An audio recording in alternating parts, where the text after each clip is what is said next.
लगना, बार बार प्यास लगना, वजन बढ़ना, क्या ये सिर्फ व्यस्त दिनचर्या का असर है या शरीर किसी बड़े खतरे का संकेत दे रहा है? नमस्कार, आप देख रहे हैं नेशन नाउ समाचार और मैं हूं आपके साथ शुभी शुक्ला। आज की इस खास रिपोर्ट में हम बात करेंगे प्री डायबिटीज, एक ऐसी स्थिति जो अक्सर बिना लक्षण के आती है और चुपचाप डायबिटीज में बदल सकती है। डॉक्टरों के अनुसार प्री डायबिटीज वह अवस्था है जब ब्लड शुगर सामान्य से ज्यादा होती है लेकिन डायबिटीज के स्तर तक नहीं पहुंची होती है। यह शरीर का चेतावनी संकेत है। भारत में शहरी जीवन शैली, अनियमित खान पान और शारीरिक गतिविधि की कमी के कारण युवा वर्ग भी तेजी से इस समस्या की चपेट में आ रहा है। सबसे बड़ी समस्या यह है कि प्री डायबिटीज के लक्षण अक्सर साफ नहीं दिखते। कई लोग सालों तक अनजान रहते हैं। कुछ सामान्य संकेत हो सकते हैं: लगातार थकान, भूख ज्यादा लगना, वजन बढ़ना या फिर कम होना, त्वचा पर काले धब्बे दिखना, लेकिन कई मामलों में कोई लक्षण नहीं होते। इसलिए नियमित जांच बेहद जरूरी है।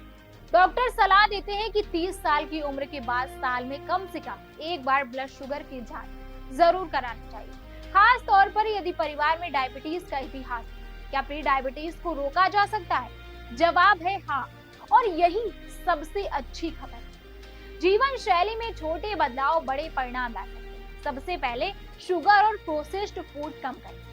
मीठे पेय, सफेद ब्रेड और तले भुने खाने की जगह साबुत अनाज, हरी सब्जियां और प्रोटीन को शामिल करें। दूसरा है रोज कम से कम 30 मिनट की शारीरिक गतिविधि, तेज चलना, साइकिलिंग या फिर योग ब्लड शुगर को नियंत्रित रखने में मदद करते हैं। वजन नियंत्रण भी बेहद अहम। विशेषज्ञ मानते हैं कि शरीर के वजन में सिर्फ 5 से 7% की कमी भी ब्लड शुगर स्तर पर सकारात्मक असर डाल सकती है। तनाव का सीधा असर हार्मोन पर पड़ता है जो शुगर लेवल को प्रभावित कर सकता है। इसलिए ध्यान, पर्याप्त नींद और समय प्रबंधन भी बेहद जरूरी है। कुछ लोग सोचते हैं कि दवा ही एकमात्र उपाय है, लेकिन शुरुआती अवस्था में जीवन शैली सुधार सबसे प्रभावी कदम होता है। डॉक्टर्स बताते हैं कि सही समय पर जांच और संतुलित दिनचर्या अपनाने से डायबिटीज को टाला जा सकता है। परिवार में किसी को डायबिटीज है तो और भी सतर्क रहने की जरूरत है, क्योंकि आनुवंशिक जोखिम भी एक कारण हो सकता है। याद रखिए, प्री डायबिटीज एक चेतावनी है, सजा नहीं है। अगर समय रहते सही कदम उठा लिया जाए तो बड़ी बीमारी से बचा जा सकता है। आज ही अपनी जीवन शैली पर नजर डालिए, छोटे बदलाव कीजिए और अपनी सेहत को भविष्य के खतरे से बचा लीजिए। बने रहिए हमारे साथ और देखते रहिए नेशन नाउ समाचार।